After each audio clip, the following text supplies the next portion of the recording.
Hi guys, Spartan765 here today. Just make sure that's recording. Yeah, we're good. Alright. Today I'm doing a video. It's not a review, it's actually a police interaction video. And you see a lot of videos out there, that on YouTube, police interactions as far as, getting stopped, because you're open carrying, or here's a few when you get pulled over. But this one's quite different. This is a pullover video. And I was carrying my Glock 22 in the Serpa holster, as you see it here. And I was carrying on my left side my 2 extra mags, which I carry all the time. That's my everyday carry. So anyway, we started off here, explaining, where we were and everything like that. I was actually meeting my buddy at one of our favorite surplus stores, where we know the people who own it and run it. They're not an FFL dealer. They're not an FFL dealer. That's important, because when I come up here, when we come later in the conversation, that'll be important. Sorry, tongue twister there. So I was meeting my buddy because he lives far away, and our favorite surplus store. We're actually, I was on an airsoft team. He's still on the airsoft team, and this store actually sponsors the airsoft team that we played on. And like I said, we know the people who own it and run it and work there. And I was meeting him to buy this Beretta 96 from him. Private sale of a handgun in Minnesota is legal. Got a good deal on it, $350. Needs a little bit of work, but it is what it is. So I met in the parking lot. Talked for a while. Went in the store, looked around. Then I bought the gun from him. Gave him the money, and he gave me the gun. Shook hands. Private sale of a handgun. And, then we left. And, we were still talking in the parking lot for a while before we left. And, my other buddy was with me. So I got the buddy who sold me the gun, and then my other buddy who drove with me. My buddy actually drove me up to the store. So we were in his car, and I was a passenger. And then we left. Not going to get too involved in, the whole, we were just pretty much just talking in the parking lot. And then we left, told my buddy, see him later, whatever. They had a cigarette. I even had a cigarette. I don't smoke, but I had a cigarette with them. So we pull out of the parking lot, and then we get onto the side road, and we get onto the main road.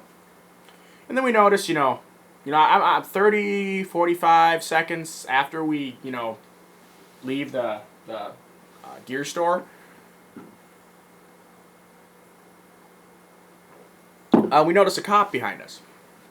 And, he was doing the classic, 10 feet behind you with the high beams on.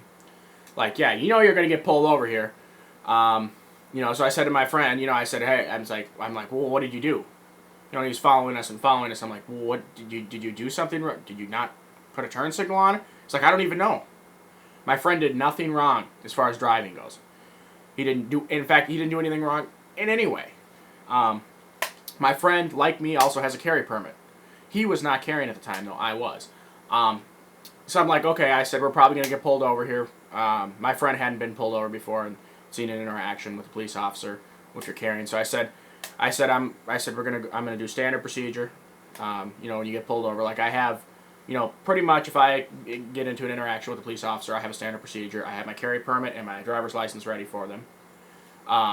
So the officer walked to my friend's window and he goes, "How are you guys doing tonight?" Just trying to flash at him, because this is at night. Keep in mind, this was let's see here. What was the date? It was yesterday night, so that was the 17th, February 17th, 2014, at about 8:30 p.m. And he goes, "How you guys doing today?" We're like, "Good." And I held my carry permit. I'm like, "Officer, just like to inform you for both our safety, I am a carry permit holder and am armed. My firearm is on my right side." And he goes, "Okay, is it loaded?" I said, "Yeah." I go, "I also have a Beretta 96 in the box, unloaded, on the floor in between my legs." He goes, "Okay." So he walks back to his car, and then me and my buddy were talking, and I said, well, if another cop car pulls up, I said, then they're going to have us get out of the car, and they're going to pat us down and do that whole ordeal, So, that's a fun thing, getting pulled out of the car when it's 20 degrees out. So we waited for about 5 minutes, and then we saw another cop car pull up. I said, yeah, man, they're gonna pull us out of the car. They're gonna have to do the whole, pat down and all this crap. So, sure enough, then the cop walks up to my window. He opens he goes, can I ask you to step out of the car, please? And I was gonna, comply. I wasn't gonna make a huge ordeal out of it because, again, it was cold, and I did not want to make, a big deal out of it. So I'm like, yeah, that's fine. And in Minnesota, a cop can take your gun off you when you get pulled over for officer safety. They can do that, but they cannot seize your gun. If they just decide they don't want to give it back and they want you to come to the police station to get it, they can't do that. So then he's like, "You mind if I remove your gun from you?" I said, "Yeah, sure, that's fine." I said, "It's on my right side. It is loaded in level 2 Serpa. It's a Glock." I let him know a couple times it's loaded because I don't want him trying to pull it out and then accidentally shooting me in the foot with it. And then he asked me if he got out of the car.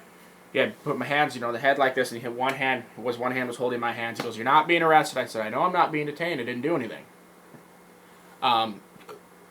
So, he's asking me if I have any other weapons, and I said I have 2 spare magazines on my left side. I got the full TSA groping, complete with the testicular cancer check and the ass crack swiped like a credit card. Yeah. That was not pleasant. I really don't see why they go and they squeeze your balls. That's just really not necessary. Okay, anyway. So, he asked me again, do I have anything on me? He asked me, I was wearing these same jeans, these same cargo pants. He goes, "Man, what do you need all these pockets for? What do you need all these pockets for?" And I said, "That's just what I wear all the time." I said, "I usually wear cargo jeans. I keep my wallet in there. The reason I wear cargo jeans is because when I'm carrying, I got my Serpa on, and it covers up my pocket here, so I can't, put, as much crap in my pocket." I'm like, okay, whatever. So I kept searching me, and he asked me again, do I have anything on me that I shouldn't have on me? He's kind of questioning me like I'm some suspected drug person or something. Keep in mind, neither me or my buddy participate in any illegal things. We're extremely law-abiding citizens. It should be said, when you pull over a car, and my buddy also showed the officer his carry permit, but he wasn't carrying. When you pull over a car that has 2 carry permit holders in it, you should generally assume that they're probably not, stashing drugs in their car. But while I was being searched, they pulled my buddy out of the car, did the same thing, grabbed his balls, did the whole TSA checkup, swiped his asshole. He complained about that too. So, they ripped apart his car. Complete violation of the 4th Amendment. They didn't have probable cause for anything. But it was not my vehicle, so I couldn't say, "You can't do that." It was my buddy's vehicle, and he didn't say anything. So I wasn't going to bring it up. But anyway, so they rip it through his car. They didn't ask to, they didn't even ask to search it. At this point, we had not even been told why we were pulled over. This is already 10, 15 minutes into this ordeal. We still don't know why we're pulled over. So then they asked the one officer, the other cop that had pulled up, starts asking me, just where are you from? Why are you up here? I explained where I was from. I explained, we're just coming from our favorite gear and surplus store. I explained our airsoft team, that store sponsored our airsoft team. And I was just thinking, what the hell's going on here? And he keeps asking me, what were you doing there? What were you doing there? And it really wasn't any of the officer's business that, if I buy, private sale of firearm, it wasn't any of his business, so I didn't tell him. But then he kept asking me. I'm like, what? I'm just going to satisfy you. So I said, I was thinking, I'm just going to satisfy you. I said, okay. I said, I also met, I met one of my buddies there and had a private sale of a firearm. He sold me his Beretta. He goes, "Oh, okay. Private sale of a firearm in Minnesota is legal. Some states it's not, so check your local laws." But anyway, so he asked me, "What kind of gun is that then?" It's a Beretta 96. "Oh, okay." Questioning me I don't even know what kind of gun it is. Kept asking me about the gun, blah, blah, blah, blah. I'm like, It's a gun I just bought for my friend. Okay, it's a Beretta 96, and it's in the blue box in the passenger side of my friend's car. Okay, what else do you need to know? All right, and then the officer who had pulled up, you know, after this okay, let me just get the officer straight here. The officer that pulled us over was the one who did the whole TSA check on me and then on my friend. Like the reason I'm saying, it was an irregular pat down. I mean, they really did an in-depth pat down. I didn't think that was necessary. But anyway, so then the officer that pulled up later, 5 minutes later, was the one who was asking me all these questions, and he asked me, "Well, when we pulled you over, why were you moving around a whole bunch? Why were you moving around?" I don't know. Generally, when you see a cop behind you, you're trying to find your wallet, so you can have all that ready. And I said I was trying to find my wallet, and I was, putting the gun box on the floor so it wasn't in my lap when you pulled me over. And he goes, "Oh, were you trying to stash it under the seat?" I literally kind of just laughed a little bit. I was like, I said, "No, I was putting it on the floor." I said, "In Minnesota, the gun can be anywhere in the car. If you have a carry permit holder, if you're a carry permit holder, it's perfectly legal." "I didn't ask you if it was illegal," he goes. So he was immediately there, the way he was questioning me, he was trying to make it sound like it was illegal when it's not. I said, "No, I was not stashing it under the seat. I was getting my wallet, and I was putting the box on the ground because I didn't think it would be a good idea when the officer walked up that pulled us over to have the gun box on my lap with the gun in it." Common sense here. Common sense. So anyway, you let go about that. But here's where I started to wonder. I'm like, how did he know I was, fidgeting or I was moving around or whatever, He didn't pull us over. The same officer, I asked him why we were pulled over. Now, when a second officer responds to a scene, a vehicle pullover or whatever, that second officer is usually informed immediately by the officer who pulled you over what's going on and why they were pulled over. Naturally, that's, common sense. That's, informing the officer what's going on. The other officer what's going on. And I asked him, he's like, "Well, I don't really know why you were pulled over. You're going to have to ask the guy who pulled you over." And I'm thinking, really, you don't know when you knew I was moving around, in the car right before the other officer pulled us over? Obviously, there was some communication there, or you were watching us from a different vantage point. Like I said, I don't know why the whole moving around thing was such a big deal. I mean, again, they ripped apart the whole car. I mean, it's like, they didn't search the trunk because, the trunk was closed. They legally can't do that. They legally couldn't even rip the car apart without my friend's consent, but they did anyway. They didn't have probable cause either. I mean, you have to have probable cause to search a vehicle without a warrant. Obviously, they didn't find anything in the vehicle because there was nothing in the vehicle that was illegal. Anywhere in the vehicle or anywhere in us. Like I said, me and my buddy are law-abiding citizens. We don't do illegal things. So anyway, as the cop was, questioning me, about the whole, the moving around thing, and, then they questioned my friend, and they questioned my friend, and they questioned my friend, too, the same shit. My friend said the same stuff I did, And then, we still didn't get the answer, why we were pulled over. Oh, and he did ask me if I wanted to sit in the back of his car. He's like, would you want to sit in my car because it's cold outside? I'm like, no. He goes, "You sure? It's pretty cold out here." It was 20 degrees and I had a jacket on. I'm like, "No, I don't want to. No, I'll just stand here." Don't ever, if you get pulled over, if they offer to let you sit in the car, don't ever do it because their procedure, and most police departments, is if there's a person who's not an officer or a government employee in the car, the person has to be handcuffed. I'm not sitting in the back of a cop car handcuffed. I mean, that's, you're just putting yourself in getting detained there for no reason. So I just was like, "No, I'll stand." And, I asked my buddy the same thing, and we stood. And then, later on, he gives us, they check everything, and there's nothing wrong. You could see that they're kind of irritated, that there was nothing wrong. They couldn't, charge us with something. Obviously, I could tell right away, I knew that somehow these officers were watching us when we were at the store. I mean, that's the only way, You know, they could have, you know, known all this, you know, information. You know, they kept questioning why we were there. I didn't see any cop cars. You know, I don't know how they were watching us, but I'm getting a pretty good idea that they were. I don't know for sure though. But anyway, so he goes, after they do the whole thing, he goes, you know, you could go sit back in your buddy's car. So I go sit back in my buddy's car. You know, my Beretta is still in the box on the floor. They didn't, you know, rip that out and throw it somewhere.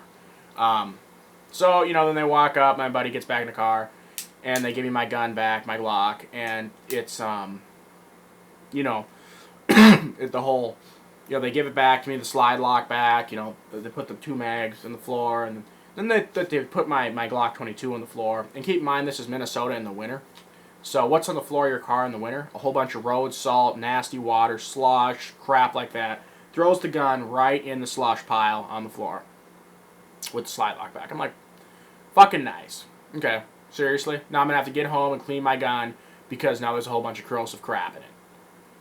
So, you know, and then he puts he's like, keep your hands on the dash, don't touch your gun until you start driving away. I'm like, okay. You know, so I'm like, asking him, why are we pulled over? Or my buddy asked, why are we pulled over again? He goes, well, we pulled you over because you were moving around a lot. I'm like, what? Thinking, you pulled us over because we were moving around? I'd say, you know, a decent amount of people move around in their car, you know. But, but yeah, that was the reason for pulling us over, because we were moving around. That was the reason. So yeah. I mean, like I said, they never said they were watching us or anything like that. But, you know, I'm sure they were. I'm sure they just, you know, pulled you were moving around out of their ass. I mean, so anyway, so that's not even the worst here now. The cop gives the gun back, starts to walk away, and I don't have my carry permit or driver's license. My friend doesn't have his carry permit or driver's license. My friend yells at the window. He's like, hey, officer, I didn't get my license back. He's like, yeah, I gave it to your friend. I said, I don't have either one. And I said, I don't have either one out the window. And the officer walks back up. Oh, here, I'm sorry, I forgot. And gives him back. You know, and then we drive off. We you know, everything's over and we drive off, you know, driving down the road. You know, I'm thinking, okay, you know, we're far enough away now where I think I can touch my gun without, you know, getting pulled over again. So, you know, I'm trying to find my Glock on the floor, and it's dark, so you can't really see. Pick it up, kind of look at it a little bit, you know, like, you know, looking at it. Slides lock back like this, looking at it. There's slosh, dirt, fucking, every crap all over in the barrel, fucking, in the action, you know. You know, he gave me back my magazines. He threw them on the floor. There was some crap in the magazines. It's like, okay, whatever. So we're sitting there, you know, I'm trying to, you know, pick all my gun stuff up off the floor, you know, put my gun back in my holster and, you know, everything like that. And then we get back to the house. My gun's all dirty and, you know, whatever. But long story short, you know, sorry this video was so long, but it just goes to show, you know, I mean, even if you're doing something perfectly legal, and I honestly just think these cops just didn't have anything better to do than, you know, pull someone over who they just saw private sale of a firearm. It's like, that's not illegal. Why are you pulling me over? Like I said, they never said they pulled us over for that, but I'm pretty sure that they were watching us. So, yeah. Anyway, that's that video. I will be doing a video review on this Beretta 96. That'll be up, you know, shortly here, hopefully. Comments, questions, send me a message. Spartan765 out.